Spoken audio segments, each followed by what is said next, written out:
일본이 150조를 쏟아붓고도 실패한 기술을 한국이 세계 최초로 성공했습니다. 전 세계가 발칵 뒤집혔습니다. 일본은 20년간 수소를 나르는 배를 만드는데 국운을 걸었습니다. 하지만 한국은 전혀 다른 곳을 노렸습니다. 그 수소를 태우는 심장을 장악한 겁니다. 일본이 열심히 실어 나른 수소를 한국이 만든 터빈이 태우는 구조가 되어버렸습니다. 기술 종주국 미국까지 한국 기업 앞에 줄을 서기 시작했고 전 세계 에너지 판도가 뒤집히고 있습니다. 지금부터 그 충격적인 전말을 공개합니다. 시작하기 전 구독과 좋아요 그리고 대한민국 화이팅 댓글로 한국을 응원해주세요. 도쿄 가와사키구에 위치한 애니디오 본부 건물 12층 대회의실. 저는 엘리베이터 문이 열리는 순간 복도 끝에서 흘러나오는 소란스러운 기척을 느꼈습니다. 목요일 오후 2시. 평소라면 각 부서 과장급 이상이 한자리에 모이는 일은 분기 실적 보고 때뿐입니다. 하지만 오늘은 달랐습니다. 이틀 전 IEA, 그러니까 국제에너지기구가 발표한 연례수소 기술평가 보고서 한 장이 이 조직 전체를 뒤흔들어 놓았거든요. 제 이름은 쿠로다 시니치. 올해로 59, 애니디오에서 33년을 보냈습니다. 수소에너지부 통과리사를 마지막으로 지난해 퇴임했고 지금은 에너지전략자문위원이라는 이름뿐인 직함을 달고 있죠. 실권은 없지만 이런 긴급회의에는 불려 나옵니다. 33년간 수소 관련 R&D 예산을 직접 집행한 경험 때문이에요. 대회의실 문을 열자 형광등, 불빛 아래 15개의 얼굴이 보였습니다. 가장 안쪽 상석에는 모리카와 부이사장이 앉아 있었어요. 흰머리가 반쯤 섞인 그 사람의 표정이 굳어 있었습니다. 그 옆으로 각 부서 부장급, 과장급 간부들이 양쪽으로 길게 늘어서 있었죠. 하야카와 수소공급망부 부장은 팔짱을 끼고 의자에 깊이 기대앉아 있었고 경제산업성에서 파견 나온 이시다 심의관은 안경 너머로 서류를 훑고 있었습니다. 저는 입구 가까운 빈자리에 조용히 앉았습니다. 모리카와 부이사장이 기침을 한번 하더니 입을 열었어요. 다들 보았을 겁니다. 이틀 전 IEA 보고서. 회의실 공기가 순간 무거워졌습니다. 한국이 수소 활용 기술 분야에서 세계 1위 평가를 받았습니다. 발전용 수소 터빈 기술, 수소 연소 시스템, 레트로핏 상용화 속도. 세계 항목 모두 최고 등급이에요. 모리카와 부이사장이 테이블 위에 보고서 사본을 툭 내려놓았습니다. 반면에 우리 일본은 수소 생산과 운송 분야에서 높은 평가를 받았지만 정작 활용 기술 분야에서는 3위로 밀려났습니다. 미국보다도 뒤처졌어요. 웅성거리는 소리가 여기저기서 터져 나왔습니다. 나카지마 기술전략부 수석연구원이 고개를 갸웃거리며 중얼거렸어요. 활용 기술이라 구체적으로 어떤 항목이 문제입니까?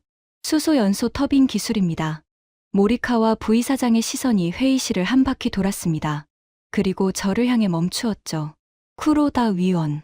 33년간 우리 수소 R&D를 총괄하셨으니 누구보다 사정을 잘 아실 겁니다. 상황 분석을 부탁드립니다. 가슴이 철렁 내려앉았습니다. 예감은 있었어요. 이 보고서가 발표된 순간부터 제가 이 자리에 불려올 거라는 걸 알고 있었습니다. 하지만 솔직히 말하면 저는 이 순간을 기다리고 있었는지도 모릅니다. 서류 가방에서 준비해 온 자료를 꺼냈습니다. 손끝이 미세하게 떨리는 걸 느꼈어요. 33년.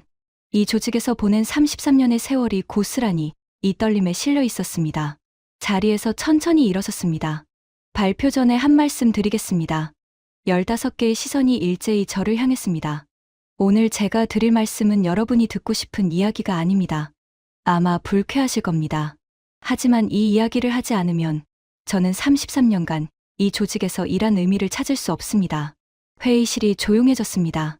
형광등 불빛이 미세하게 깜빡였어요. 숨을 크게 들이마셨습니다. 지금부터 제가 할 이야기는 이 조직 전체를 뒤흔들 수도 있는 이야기였으니까요. 결론부터 말씀드리겠습니다. 프로젝터 리모컨을 눌렀습니다.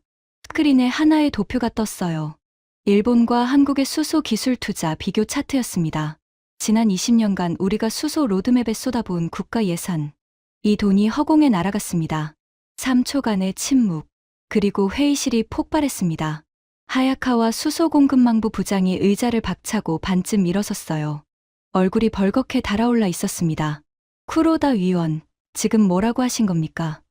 허공에 날아갔다니요?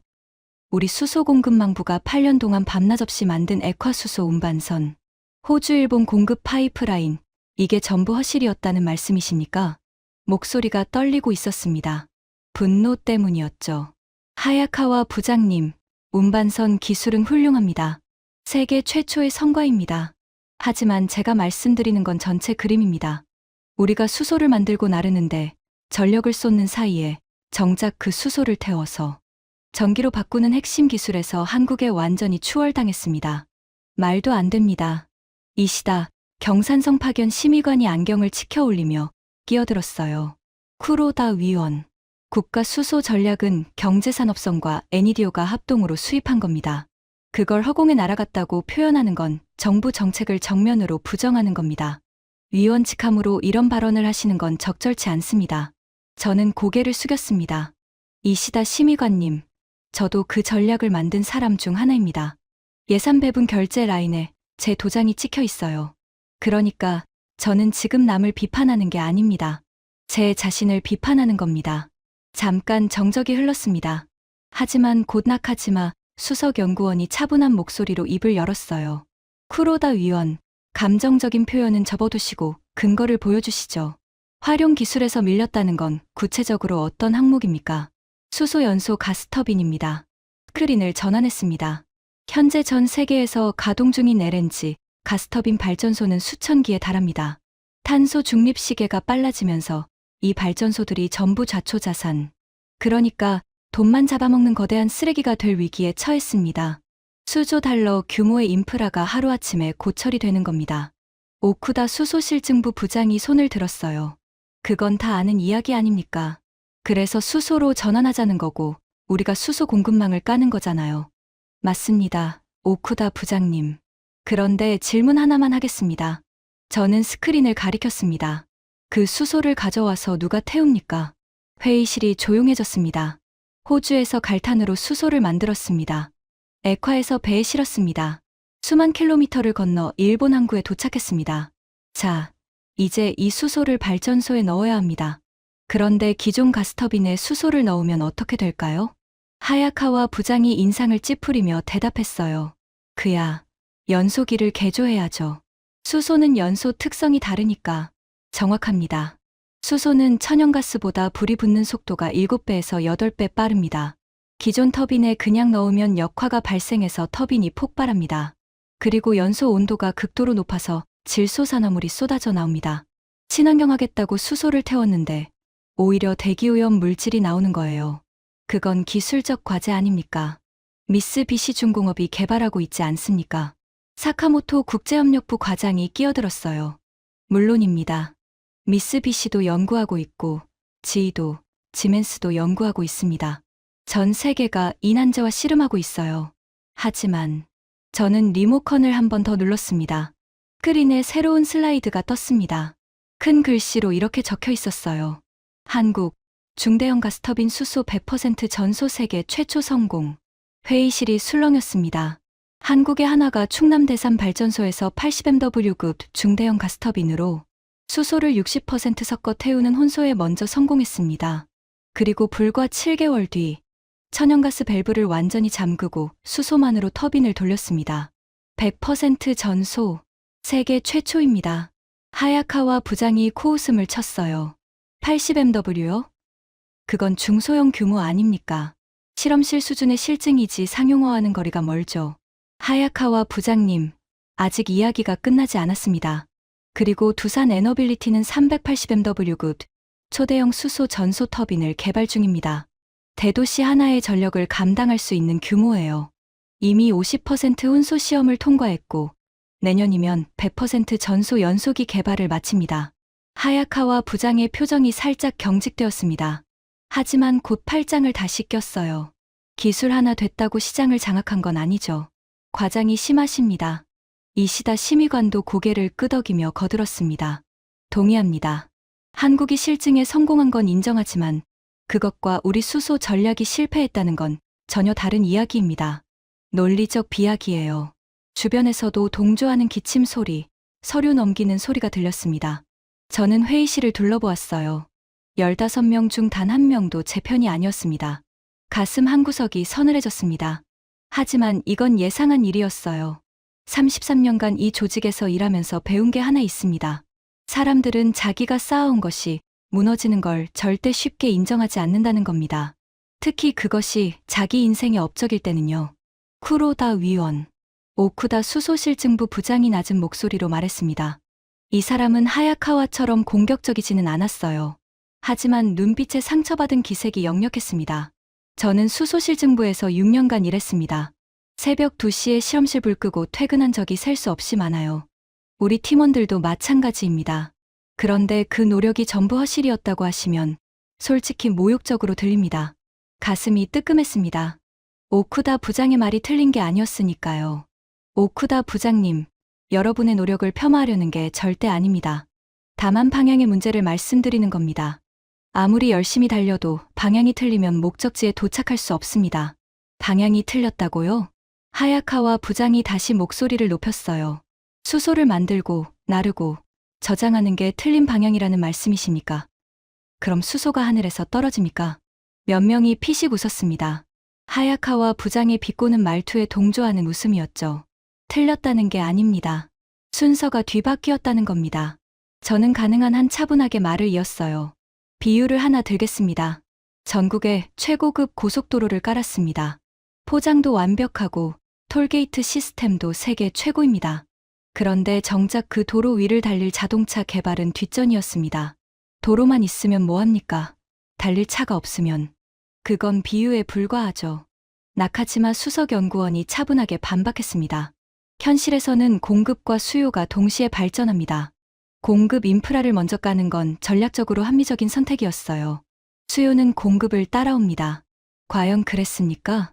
저는 나카지마 수석연구원을 바라보았습니다.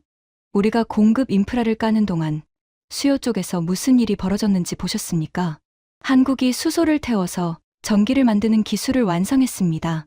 그리고 전 세계 발전소들이 한국 기업 앞에 줄을 서기 시작했어요. 우리가 열심히 실어나른 수소를 한국이 만든 터빈이 태우는 겁니다. 사카모토 과장이 손을 들었습니다. 잠깐요, 쿠로다 위원. 한 가지 짚고 넘어가야 할 게 있습니다. 미국도 수소 허브 프로그램에 수십억 달러를 투자하고 있고, 이건 전부 생산 쪽입니다. 세계적인 추세가 생산 인프라 우선이라는 뜻 아닙니까? 우리만 그런 게 아니에요. 사카모토 과장님, 좋은 지적입니다. 미국도 생산에 집중하고 있죠. 그런데 차이가 하나 있습니다. 뭡니까? 미국에는 지위가 있습니다. 가스터빈 원천 기술을 가진 기업이 자국에 있어요. 그래서 생산에 집중해도 활용 기술은 자국 기업이 알아서 따라옵니다. 하지만 우리는요? 미쓰비시 중공업이 수소 전소 터빈을 내놨으니까 회의실이 조용해졌습니다. 미쓰비시는 아직 30% 혼소 수준에 머물러 있습니다. 한국의 한화가 100% 전소에 성공한 시점에서 우리 미쓰비시는 아직 3분의 1도 못 넘겼어요. 하야카와 부장의 얼굴이 굳었습니다. 하지만 물러서지 않았어요. 미쓰비시는 신중한 겁니다. 일본 기업의 품질 기준은 한국과 다릅니다. 서두르다 사고 나면 어떻게 하시려고요? 신중함과 뒤처짐은 다릅니다. 하야카와 부장님, 지금 우리 기업을 무시하는 겁니까? 하야카와 부장의 목소리가 한 옥타브 올라갔습니다. 테이블 위에 커피잔이 미세하게 흔들렸어요. 이시다 심의관이 손으로 테이블을 가볍게 두드렸습니다. 양측 모두 진정하시죠. 쿠로다 위원, 한국이 실증에 성공한 건 인정합니다. 하지만 그것 하나로 20년 국가 전략이 실패했다고 단정 짓는 건 너무 나간 겁니다. IEA 보고서 하나에 이렇게 흔들리면 정책의 일관성이 무너집니다. 주변에서 고개를 끄덕이는 사람이 여러 보였습니다. 저는 회의실을 천천히 둘러보았어요. 모리카와 부이사장은 팔짱을 끼고 표정 없이 지켜보고 있었습니다. 찬성도 반대도 아닌 관망의 자세였죠. 하야카와 부장은 분노로 얼굴이 붉었고 이시다 심의관은 차갑게 선을 그었습니다. 나카지마 수석연구원은 논리로, 사카모토 과장은 사례로, 오쿠다 부장은 감정으로 저를 공격했어요. 15명 중 제 편은 단 한 명도 없었습니다. 그때 시야 끝에서 한 사람이 눈에 들어왔습니다. 후지와라. 신기술 평가 연구원인 이 젊은 연구자는 아까부터 한마디도 하지 않았어요. 다만 태블릿 화면을 조용히 들여다보고 있었습니다. 무언가를 검색하는 듯 했죠. 다른 사람들이 비웃고 화를 내고 반박하는 사이에 이 사람만은 데이터를 찾고 있었습니다. 눈이 마주쳤습니다. 후지와라는 살짝 고개를 숙이더니 다시 태블릿으로 시선을 돌렸어요. 표정을 읽을 수는 없었습니다. 하지만 직감적으로 느꼈어요. 이 사람은 적어도 듣고는 있다. 쿠로다 위원. 모리카와 부이사장이 처음으로 직접 입을 열었습니다. 나지막하지만 무게감 있는 목소리였어요. 지금까지의 발언은 문제 제기로 받아들이겠습니다. 하지만 문제만 던지고 끝내시면 곤란합니다. 구체적으로 뭘 보여주실 겁니까? 저는 고개를 끄덕였습니다. 부이사장님, 감사합니다.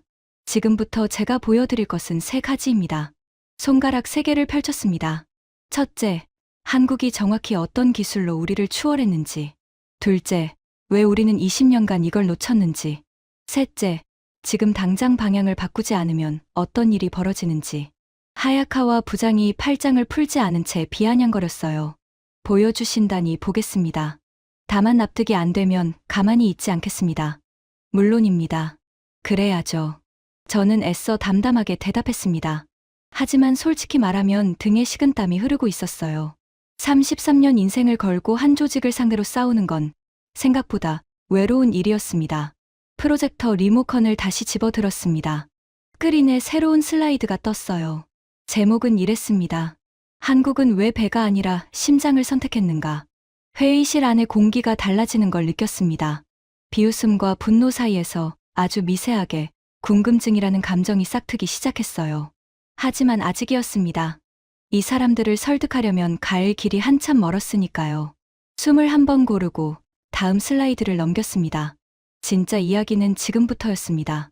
한국이 수소 터빈에 집중한 이유를 이해하려면 먼저 수소 가치사슬의 전체 그림을 봐야 합니다. 스크린에 새로운 도표를 띄웠습니다. 수소 경제의 흐름을 한눈에 보여주는 밸류체인 다이어그램이었어요. 생산, 운송, 저장, 활용. 4개의 박스가 화살표로 연결되어 있었습니다. 저는 레이저 포인터로 처음 3개의 박스를 차례로 짚었어요. 생산. 호주에서 갈탄으로 수소를 만듭니다. 우리가 투자했습니다. 포인터가 2번째 박스로 이동했습니다. 운송. 세계 최초 액화수소 운반선을 만들었습니다. 하야카와 부장님 팀의 성과입니다. 하야카와 부장이 미세하게 턱을 치켜 올렸어요. 자기 팀 이야기가 나오니 반사적으로 자부심이 올라온 모양이었습니다. 저장. 항만 수소 저장 탱크, 배관 시스템. 역시 우리 기술입니다. 포인터가 마지막 박스에 멈추었습니다. 활용. 그런데 여기 마지막 칸을 보십시오. 저는 포인터를 4번째 박스 위에 고정시켰습니다. 그 박스 안은 비어 있었어요. 의도적으로 공란으로 남겨둔 겁니다. 이 칸이 비어 있습니다. 회의실이 잠시 조용해졌습니다. 생산, 운송, 저장까지는 훌륭합니다. 세계 최고 수준이에요. 하지만 마지막 칸, 그러니까 가져온 수소를 대량으로 효율적으로 태워서 전기를 만드는 초대형 연소 기술. 이 칸이 비어 있습니다. 나카지마 수석연구원이 미간을 찌푸렸어요. 쿠로다 위원, 아까도 말씀드렸지만 미쓰비시 중공업이 수소 터빈을 개발하고 있습니다. 비어 있다는 건 과장입니다. 나카지마 수석연구원님, 미쓰비시의 현재 실증 수준이 몇 % 혼소인지 정확히 알고 계십니까? 나카지마 수석연구원이 잠깐 머뭇거렸습니다. 30% 혼소 단계로 알고 있습니다. 맞습니다. 30%. 연료의 70%는 여전히 천연가스입니다. 한국은 이미 100% 전소에 성공했어요. 우리는 아직 30%를 넘지 못했습니다. 숫자의 힘이었습니다. 30대 100점. 이 단순한 비교 앞에서 나카지마 수석연구원의 눈이 미세하게 흔들리는 게 보였어요. 하지만 하야카와 부장이 즉각 반격에 나섰습니다. 비유가 틀렸습니다. 쿠로다 위원. 고속도로와 자동차라고 하셨는데 현실에서는 고속도로가 없으면 자동차도 의미가 없어요. 수소를 대량으로 안정적으로 공급하는 인프라가 먼저입니다. 아무리 좋은 터빈이 있어도 태울 수소가 없으면 소용없잖아요. 맞는 말씀입니다.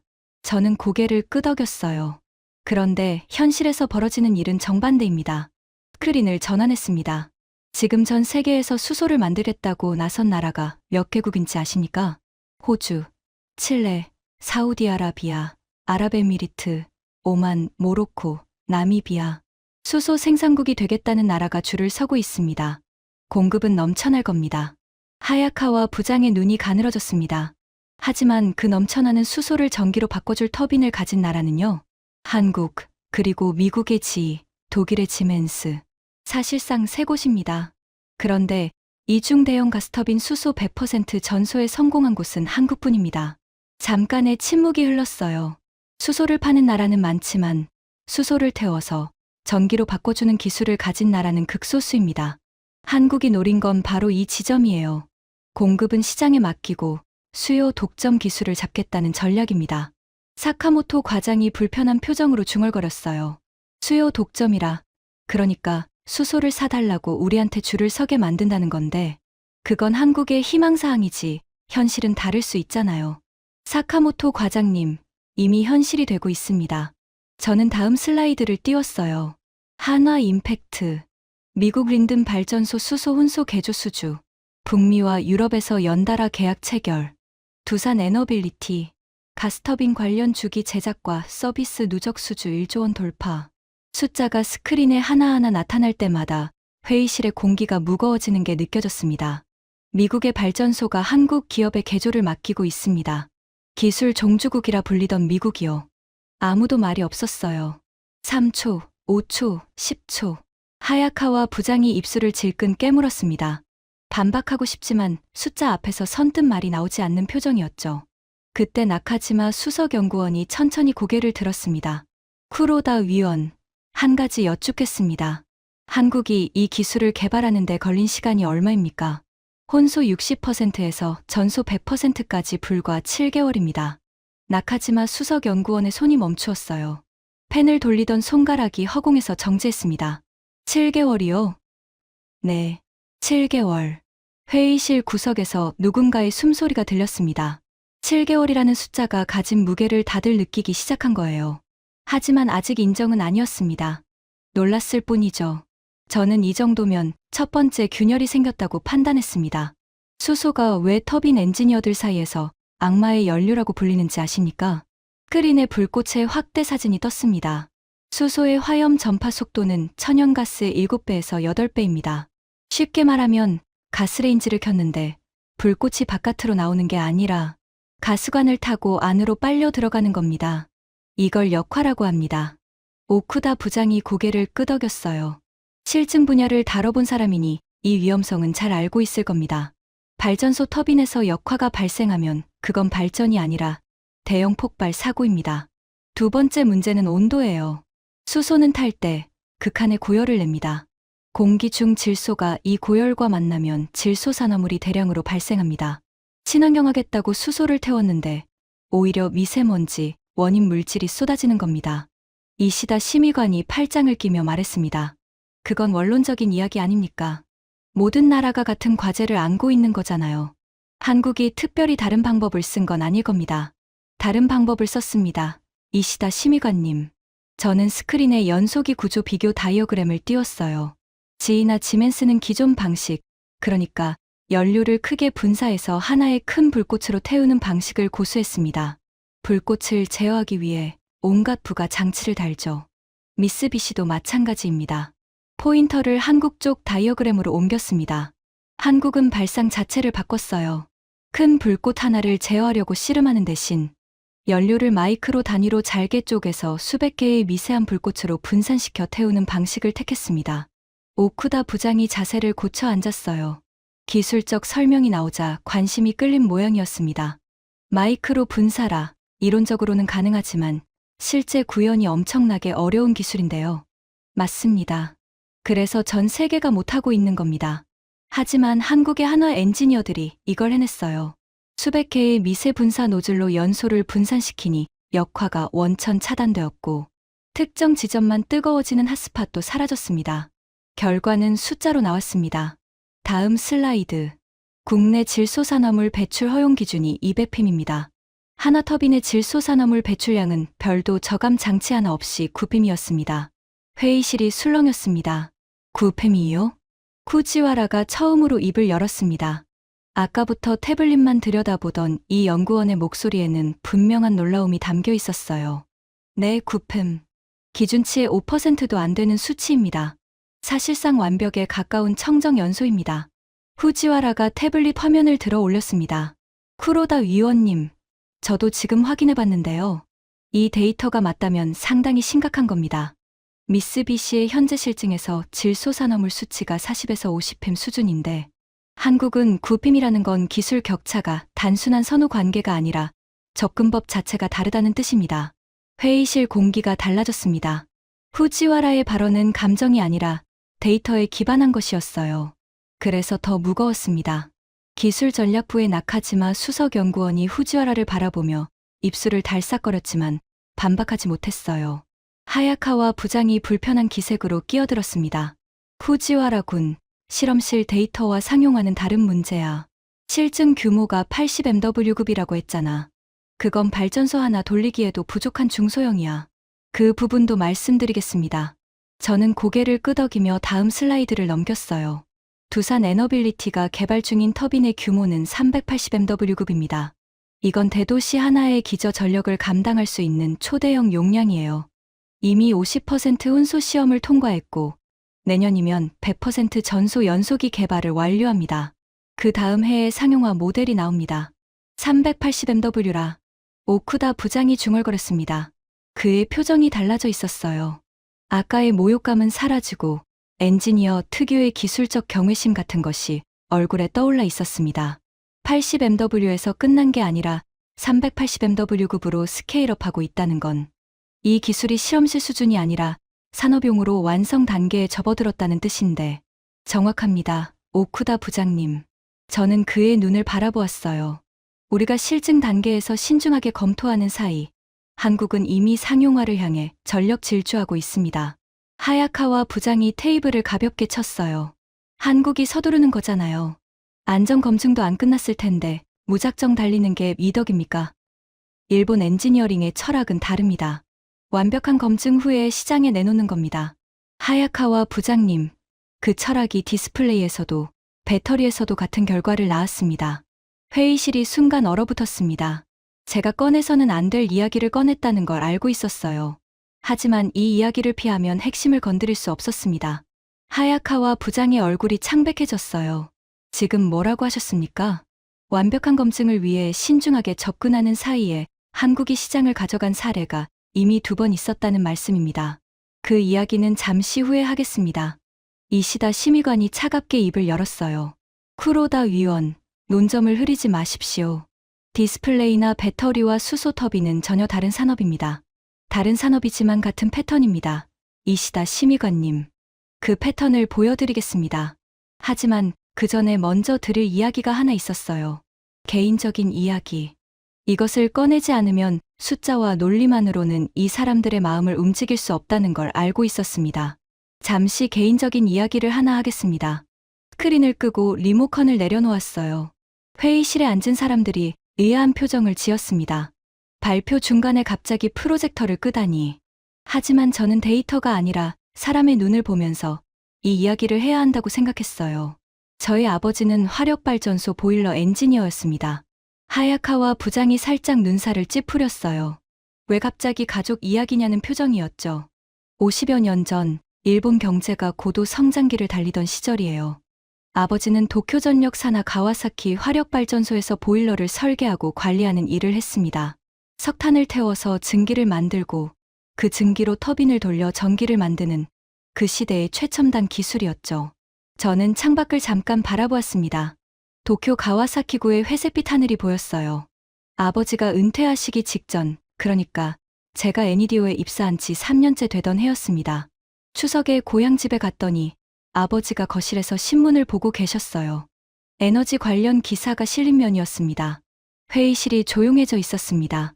하야카와 부장조차 팔짱을 풀고 있었어요. 아버지가 저한테 이렇게 물으셨어요. 신이치, 너네 애니디오에서 요즘 수소 이야기를 하던데 수소를 어떻게 할 셈이냐? 저는 당연하다는 듯이 대답했습니다. 수소를 만들고 나르고 저장하는 시스템을 만드는 거라고요.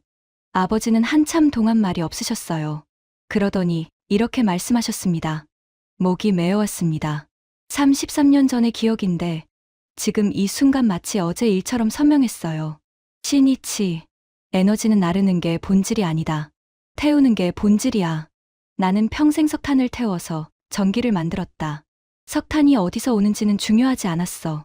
중요한 건 그걸 얼마나 효율적으로, 얼마나 깨끗하게 태우느냐였다. 수소도 마찬가지일 거다. 나르는 기술은 언젠가 누구나 할 수 있게 된다. 하지만 태우는 기술을 가진 사람이 최후의 승자야. 회의실의 공기가 완전히 바뀌어 있었습니다. 저는 그때 아버지 말을 흘려들었습니다.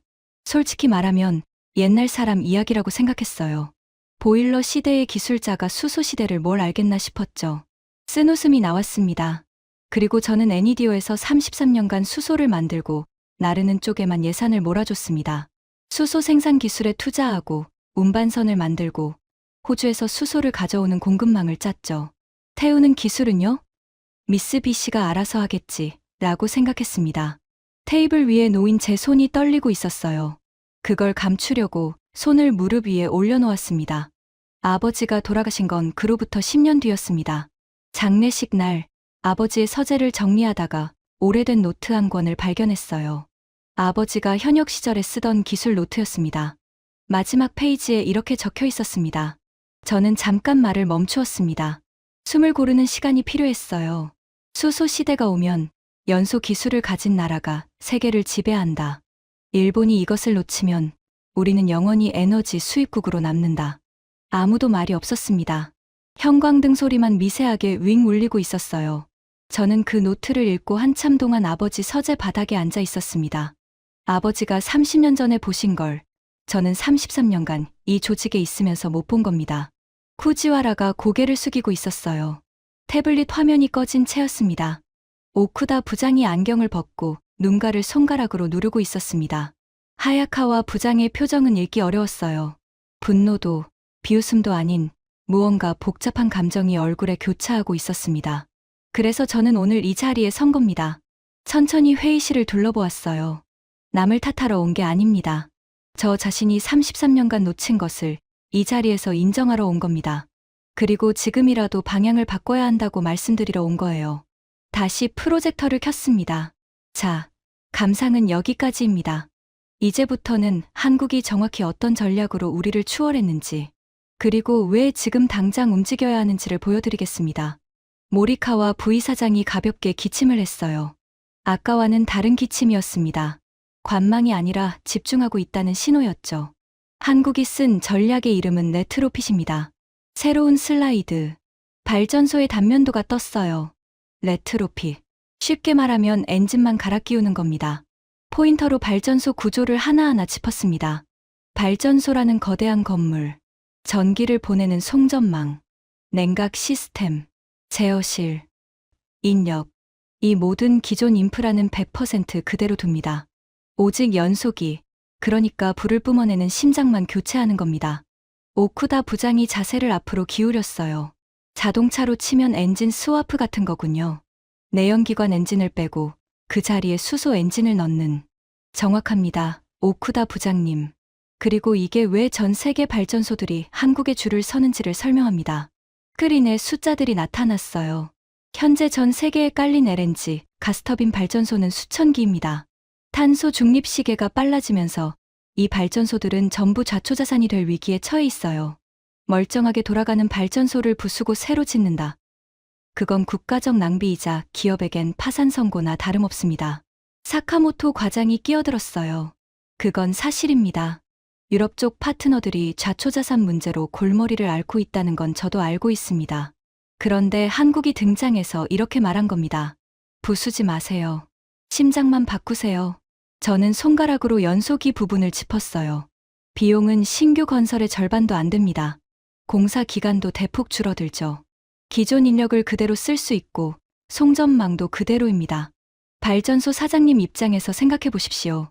수천억 들여서 건물을 부수고 새로 짓는 것과 핵심 부품만 교체하는 것. 어느 쪽을 선택하겠습니까? 회의실에서 몇 명이 고개를 끄덕이는 게 보였습니다. 경제적 논리 앞에서는 감정적 반발도 힘을 잃기 시작하는 거죠. 이시다 심의관이 안경을 고쳤으며 말했어요. 논리는 이해했습니다. 하지만 실제로 성과가 나고 있습니까? 계약을 딴 게 있느냐는 겁니다. 있습니다. 스크린 전환, 한화 임팩트, 미국 린든 발전소 수소 혼소 개조 사업 수주. 이건 미국 본토에 가동 중인 발전소를 한국 기업이 개조한다는 뜻입니다. 이시다 심의관의 안경, 너머 눈이 미세하게 커졌어요. 그리고 이건 시작일 뿐입니다. 북미와 유럽에서 추가 계약이 이어지고 있어요. 나카지마 수석 연구원이 자리에서 살짝 몸을 돌려 후지와라를 보았습니다. 후지와라 군, 이 수치 확인되나? 후지와라가 태블릿을 들어 보였어요. 두산 에너빌리티의 가스터빈 관련 누적 수주액이 1조 원을 돌파한 건 확인됩니다. 그리고 CES에서 AI 데이터 센터용 수소 에너지 솔루션을 공식 발표한 것도 확인했습니다. 나카지마 수석 연구원이 고개를 돌려 저를 바라보았어요. 아까의 반박하려는 눈빛은 사라지고 데이터를 인정하는 연구자의 표정이 대신하고 있었습니다. 계속하시죠. 나카지마의 이 한마디에 회의실 분위기가 미세하게 변했습니다. 논리 반박의 선봉에 서 있던 사람이 한 발 물러섰으니까요. 감사합니다. 나카지마 수석연구원님. 저는 다음 슬라이드를 띄웠어요. 한국 정부의 정책 지원 다이어그램이었습니다. 한국 정부가 한 일도 주목할 필요가 있습니다. 세계 최초로 청정수소 발전 입찰 시장이라는 제도를 만들었어요. 기업이 수소로 전기를 만들면 정부가 우선적으로 매입해준다는 확실한 신호를 준 겁니다. 사카모토 과장이 자기도 모르게 중얼거렸어요. 확실한 출구를 만들어준 거네요. 기업 입장에서는 투자 리스크가 확 줄어들잖아요. 맞습니다. 물건 만들면 팔곳이 보장되니까 한화나 두산 같은 기업들이 수조원 규모의 투자를 두려워하지 않고 밀어붙인 거예요. 이 대목에서 이시다 심의관의 표정이 복잡해졌어요. 정부 정책 이야기가 나오면 경산성 파견 관료인 자기 입장이 곤란해지니까요. 물론 우리 경제산업성도 수소 관련 정책을 펴고 있습니다. 하지만 수소 활용 쪽보다는 수소 공급망 구축에 정책 역량이 편중되어 있습니다. 한국은 활용 시장을 제도적으로 보장해줬고 그 덕분에 기업들이 과감한 기술 투자를 할 수 있었습니다. 후지와라가 조용히 손을 들었어요. 쿠로다 위원님, 한 가지 보충하겠습니다. 한국 기업들이 기술을 독자 개발만 한 건 아닙니다. 한화는 미국의 PSM이라는 기업을, 두산은 네덜란드의 기술 기업을 인수합병했습니다. 원천 기술을 확보하기 위해 해외 알짜 기업을 과감하게 사들인 거예요. 저는 고개를 끄덕였어요.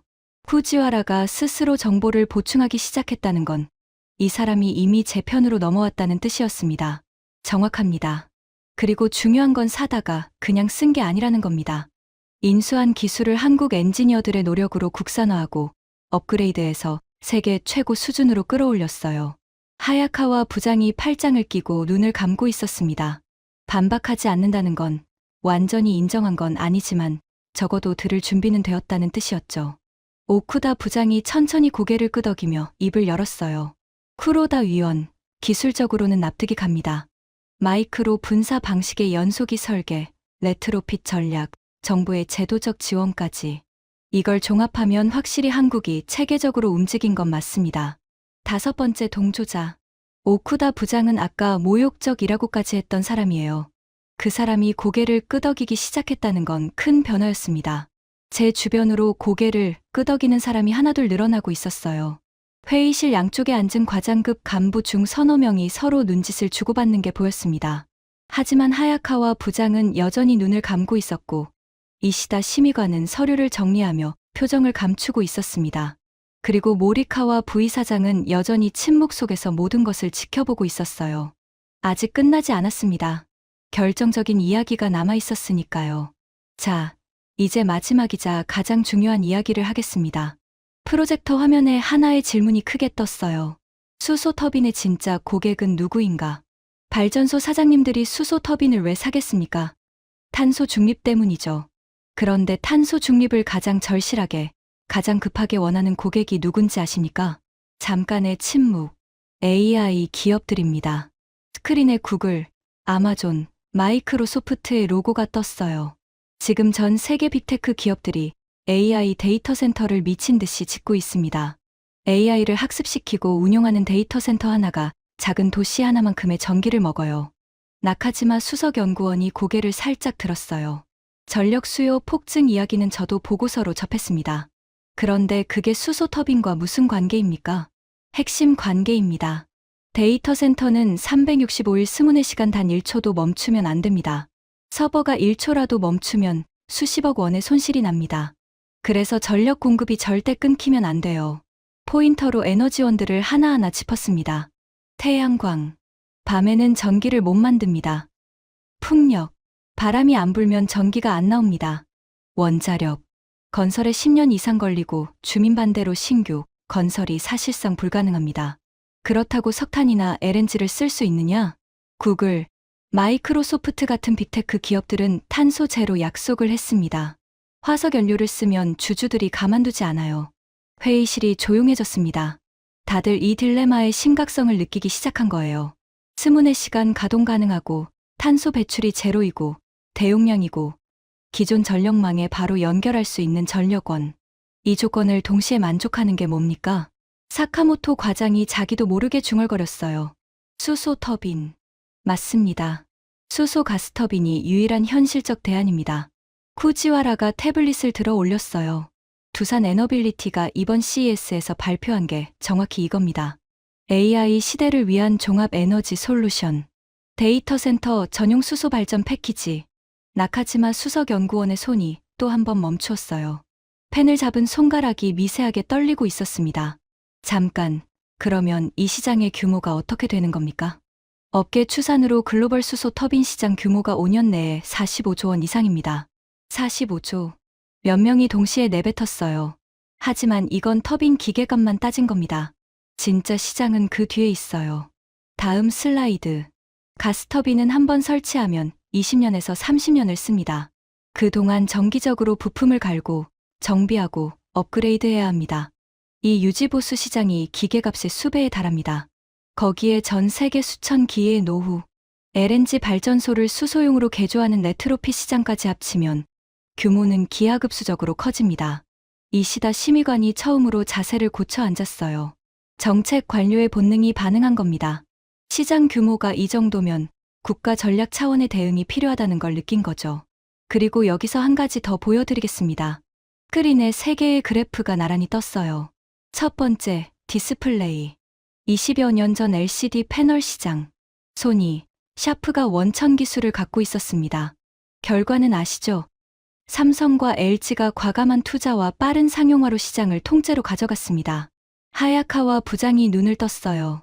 얼굴에 불편한 기색이 역력했습니다. 두 번째, 배터리. 10여 년 전 전기차 배터리. 파나소닉이 먼저 치고 나갔습니다. 하지만 LG 에너지 솔루션, 삼성 SDI, SK온이 전 세계 완성차 업체들과 합작하며 글로벌 시장을 휩쓸었습니다.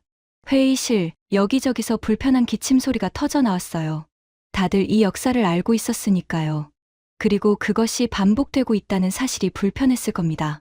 세 번째, 수소 터빈. 바로 지금. 패턴이 보이십니까? 저는 세 그래프의 공통점을 짚었어요.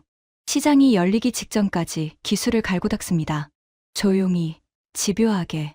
그리고 문이 열리는 순간 압도적인 기술력과 상용화 능력으로 시장을 통째로 먹어치웁니다. 이것이 한국 제조업의 필승 공식입니다. 그리고 지금 수소 터빈에서 정확히 같은 패턴이 진행되고 있습니다. 나카지마 수석연구원이 천천히 펜을 내려놓았어요. 그리고 한마디를 했습니다. 쿠로다 위원.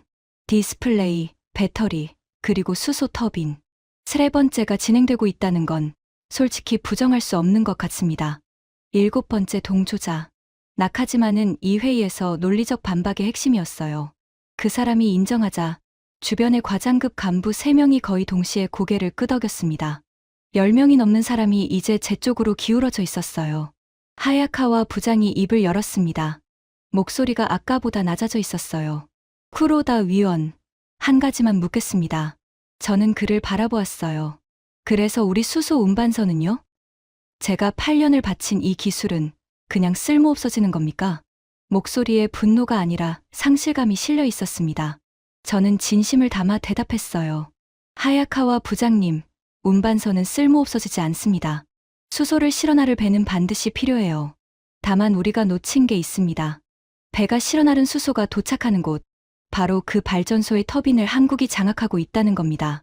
우리가 열심히 실어나른 수소를 한국이 만든 심장이 태우는 구조가 되어버린 겁니다. 하야카와 부장이 고개를 숙였어요. 양손으로 이마를 짚고 있었습니다. 그때 모리카와 부이사장이 처음으로 자세를 바꿨어요. 테이블 위에 올려놓았던 팔짱을 풀고 두 손을 가지런히 테이블 위에 놓았습니다. 아직 말은 하지 않았습니다. 하지만 그 자세 변화가 의미하는 건 분명했어요. 이 사람이 드디어 움직이기 시작했다는 것. 시계를 보니 회의가 시작된 지 2시간이 넘어가고 있었습니다. 창밖으로 보이는 가와사키구의 하늘이 붉은 석양으로 물들기 시작했어요. 회의실 안의 공기가 처음과는 완전히 달라져 있었습니다. 비웃음과 분노로 시작했던 이 회의가 지금은 무겁고 진지한 침묵으로 채워져 있었어요. 하지만 아직 끝이 아니었습니다. 가장 중요한 이야기가 남아 있었으니까요. 마지막으로 한 가지만 더 보여드리겠습니다. 스크린에 세계 지도가 떴어요. 붉은 점들이 전 세계 곳곳에 흩어져 있었습니다. 이 붉은 점 하나하나가 현재 수소 터빈 도입을 검토 중이거나 이미 계약을 체결한 발전소입니다. 미국 동부, 유럽 전역, 중동, 동남아시아. 포인터가 지도 위를 천천히 이동했어요. 그리고 이 발전소들이 누구와 계약하고 있는지 보십시오. 붉은 점 옆에 하나씩 기업명이 떠올랐습니다. 한화, 두산, 한화, 두산, 한화. 회의실이 조용했습니다. 지희가 있고 지멘스가 있는데 왜 전 세계 발전소들이 한국 기업을 선택하는 걸까요? 이유는 단순합니다. 100% 수소 전소 기술을 가진 곳이 한국밖에 없기 때문입니다. 하야카와 부장이 눈을 감은 채 입을 열었어요. 아까와는 전혀 다른 목소리였습니다. 분노도 비꼬는 기색도 없었어요. 피로와 체념, 그리고 어떤 쓸쓸함이 섞인 낮은 목소리였습니다. 쿠로다 위원. 네, 하야카와 부장님. 제가 8년간 만든 운반선이 호주에서 수소를 싣고 일본에 도착합니다. 항구에 내려서 파이프라인을 타고 발전소에 들어갑니다. 그런데 그 발전소에서 수소를 태우는 터빈이 한국산이라는 뜻입니까? 회의실의 시선이 전부 하야카와 부장에게 쏠렸어요. 네, 지금 추세대로라면 그렇게 됩니다. 하야카와 부장이 천천히 눈을 떴습니다. 저를 똑바로 바라보았어요. 우리가 힘들게 실어나른 수소를 한국이 만든 심장이 태운다. 그렇습니다. 하야카와 부장의 입술이 떨렸어요. 주먹을 꽉 쥐었다가 천천히 폈습니다.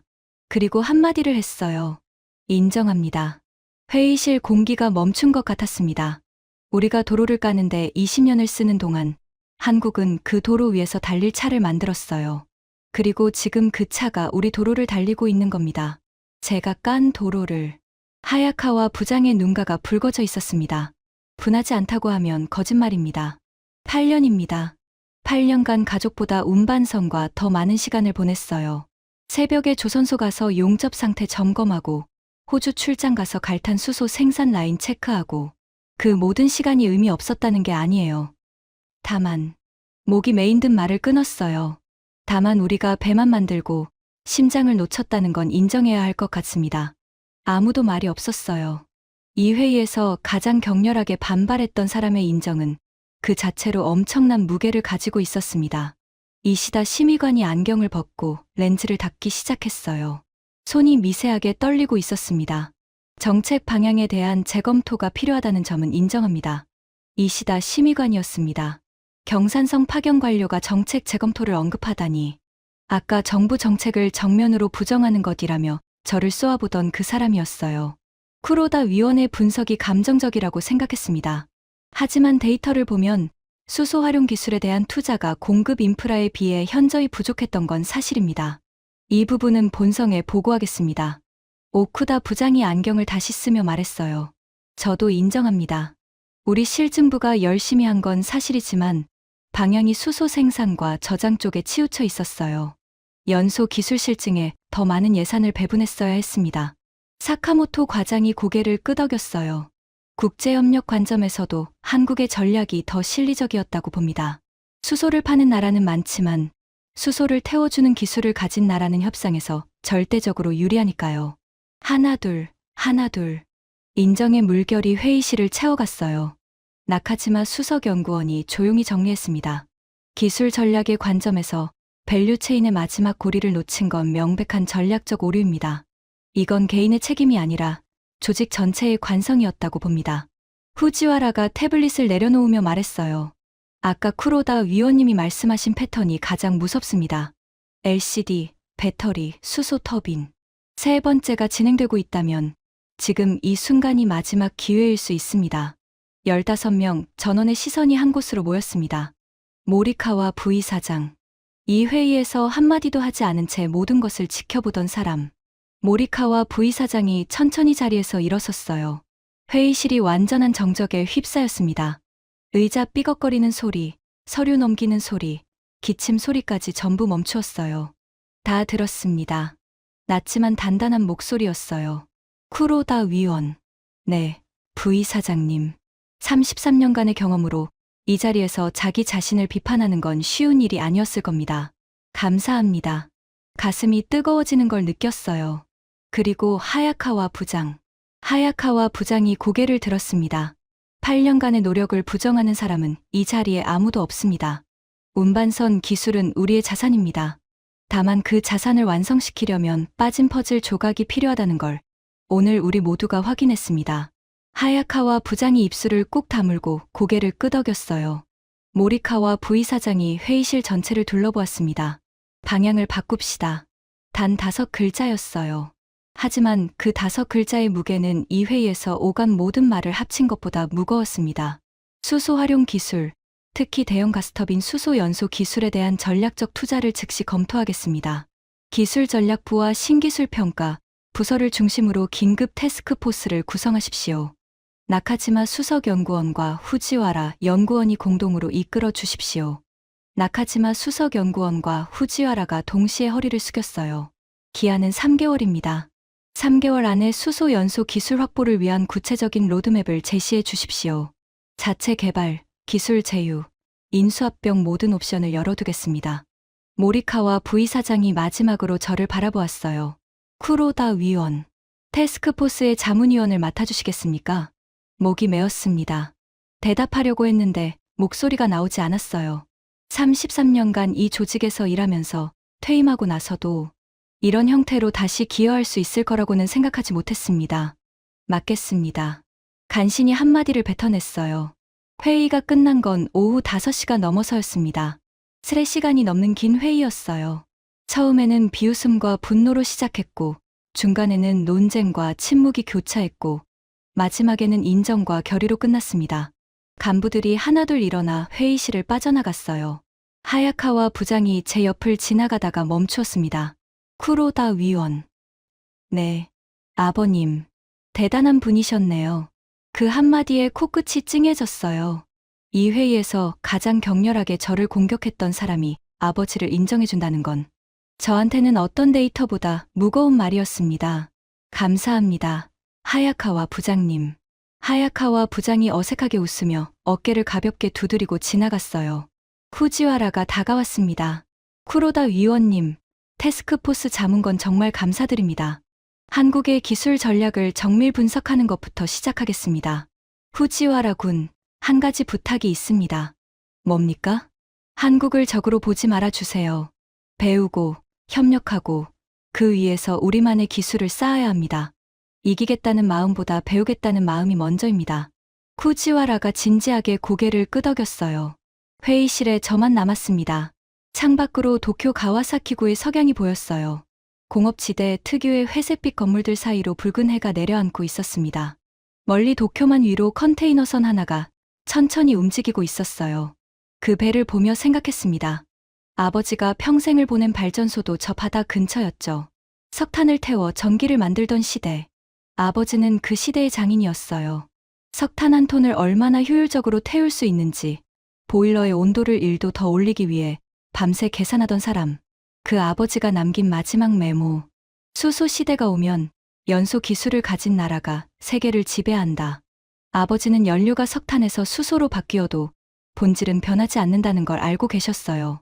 에너지의 본질은 태우는 것, 만드는 것도, 나르는 것도 중요하지만 최종적으로 에너지를 전기로 바꾸는 그 마지막 순간을 지배하는 자가 승자라는 것. 한국은 그걸 정확히 간파했습니다. 일본이 20년간 수소를 만들고 나르는 인프라에 구군을 걸 때 한국은 조용히 태우는 기술을 갈고 닦았어요. 해외 기업을 인수하고 원천 기술을 국산화하고 세계 최초의 기록을 세웠습니다. 그리고 AI 시대라는 거대한 파도가 밀려오는 이 순간 유일한 해법을 들고 전 세계 앞에 나선 겁니다. 전략의 승리였고 기술의 승리였고 타이밍의 승리였습니다. 하지만 저는 이것을 패배로만 보고 싶지 않았어요. 오늘 이 회의실에서 15명의 간부가 보여준 모습, 처음에는 반발하고 비웃었지만 데이터 앞에서 솔직해졌고 결국 방향 전환을 결의했습니다.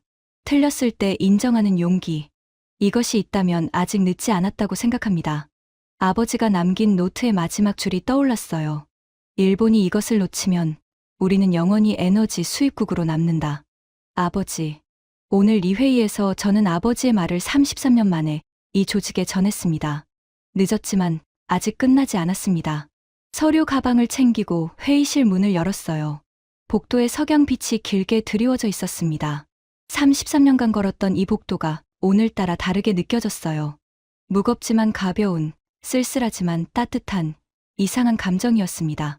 엘리베이터를 타고 1층으로 내려왔습니다. 애니디오 본부 건물 로비를 지나 현관을 나서는 순간 주머니 속 휴대폰이 진동했어요. 후지와라였습니다. 짧은 메시지 하나. 위원님, 태스크포스 킥오프 미팅 일정 잡혔습니다. 월요일 가능하십니까? 저는 도쿄의 저녁 하늘을 올려다보며 답장을 쳤어요. 가능합니다. 그리고 한 줄을 더 보냈습니다. 이번에는 심장부터 만듭시다. 보내기 버튼을 누르는 순간 저 멀리 도쿄만 위로 첫 번째 별이 떠오르고 있었습니다. 에너지 전쟁의 새로운 서막이 열리고 있었어요. 지금까지 일본이 20년간 쏟아붓고도 놓쳐버린 수소의 심장을 한국이 세계 최초로 장악한 이야기였습니다. 대한민국의 기술력이 자랑스러우시다면 이 이야기를 주변에 널리 공유해 주세요. 우리가 만든 터빈이 전 세계의 불을 밝히는 그날이 머지않았습니다. 구독과 좋아요도 부탁드립니다. 지금까지 감동날다였습니다. 감사합니다.